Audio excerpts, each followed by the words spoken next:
तो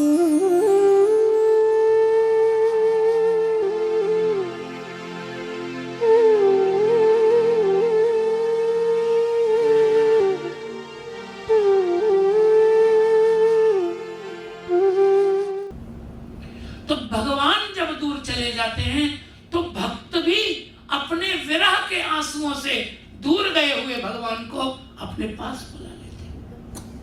ये भक्त के द्वारा भगवान का निरोध है।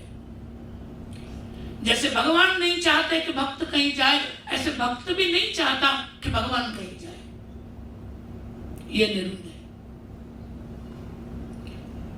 एक दोहे में इसको कहें तो ऐसे कह सकते हैं, आओ प्यारे मोहना मूंद पलक तो ही लेऊं, ना मैं देखूं और कूं, ना तो ही देख दे। मेरे नैनों में बस जाओ लालन, मेरे नैनों में बस जाओ, मैं तुम्हें देखता रहूं, तुम मुझे देखते रहो। बस हमारे तुम्हारे बीच में कोई व्यवधान न हो, इसका नाम निरोध है। ये निरोध है जिसको निरोध लक्षण ग्रंथ में श्री महाप्रभु जी कहते हैं, अहम निरुद्धो रोधेन निरोध पदवीं गता निरुद्धानां तो रोधाय निरोधम वर्णयामि ते। जिनका निरोध हो गया है, अर्थात भगवान ने जिनका मन हरण कर लिया है, वो सारे जीव कृतार्थ हो चुके हैं, सब कृतार्थ हो चुके। गोपी कृष्ण को याद नहीं करती, क्योंकि याद करने की जरूरत ही नहीं है उसको। गोपी तो भूलने की कोशिश करती है, भूलने की कोशिश करती है। कथा आती है कि गोपी जमुना जी के तट पर बैठकर ध्यान लगा रही थी। उतने में नारद जी निकले और नारद जी ने कहा कि गोपी, क्या तुम श्री कृष्ण का ध्यान कर रही हो? क्या भगवान का ध्यान कर? गोपी ने कहा, नाम मत लो उसका, नाम मत लो महाराज, ध्यान नहीं कर रही हूं, ध्यान में बैठ गया है, निकालने के लिए योग कर रही हूं कि कभी थोड़ी देर को मेरे हृदय से भागे तो कुछ घर का काम करूं। करने ही नहीं देता, करने ही नहीं देता। मैं रसोई में बैठी थी, रसोई बना रही थी, रसोई बना रही थी, मुझे लगा कि कृष्ण आ गए। आके बोले, भाभी बड़ी प्यास लग रही है, थोड़ा सा पानी पिवा दे।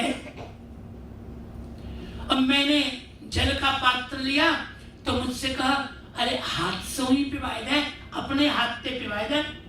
अब मैंने हाथ से जल पिलाया तो मालूम पड़ा कृष्ण तो थे नहीं, पानी आग में चला गया, आग बुझ गई, रसोई खत्म,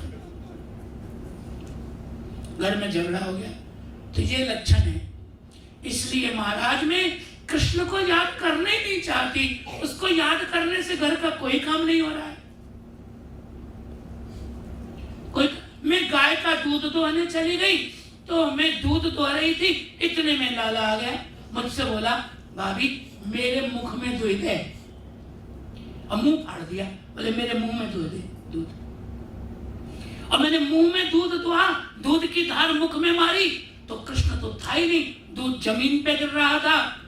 घर के लड़ने लगे कि दूध गिरा रही है, बहू कैसी खराब है। ये लक्षण है।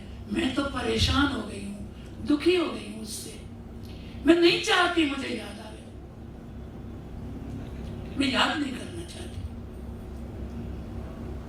लेकिन क्या करूं, आगे पीछे लगा रहता है, कहां जाऊं। आपको एक बड़ी मधुर बात है, सुनाता हूं, मुझे याद आई। आज तो ब्रज की कथा है तो कुछ आपको सुनाता हूं। हमारे यहाँ ब्रज में एक गोप का नया नया विवाह हुआ। तो जब उसका नया ब्याह हुआ तो नववधू घर आई। तो घर आई तो परिवार की स्त्रियां, आस पड़ोस की महिलाएं, एक मुंह दिखाई की रस्म होती है, खबर नहीं यहाँ होती है कि नहीं, गुजरात में मालूम नहीं, हमारे यहाँ मुंह दिखाई की रस्म होती है कि बहू आवे तो उसका मुंह देखने परिवार की महिलाएं रिश्तेदार महिलाएं आती है सब। तो सभी आई, अड़ोस पड़ोस की गोपियां नववधू का मुंह देखने, और उन्होंने देखा बहू बड़ी सुंदर, बड़ी भोली, बड़ी भोली।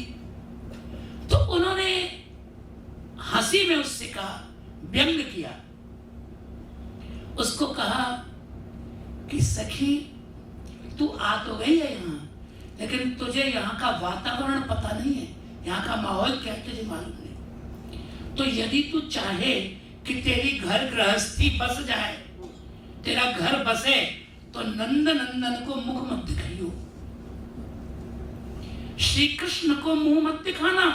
और उसको मुंह दिखा दिया तो समझ ले तेरा घर उजड़ गया, तेरा घर नहीं बसेगा फिर। हंसी में कहा। बेचारी भोली महिला थी, उसने सोचा नहीं बहू थी, उसने सोचा कोई गांव का बदमाश होगा, उससे सावधान किया जा रहा है। अब वो दूसरे दिन जमुना तट पे पधारी जल भरने को। ठाकुर जी खेल रहे थे सखाओं के साथ, तो उसको देखते ही भगवान ने कहा, अरे नई भाभी आई। अब वहां ब्रज की रीत, घूंघट तो खड़ा ही हुआ था उसको।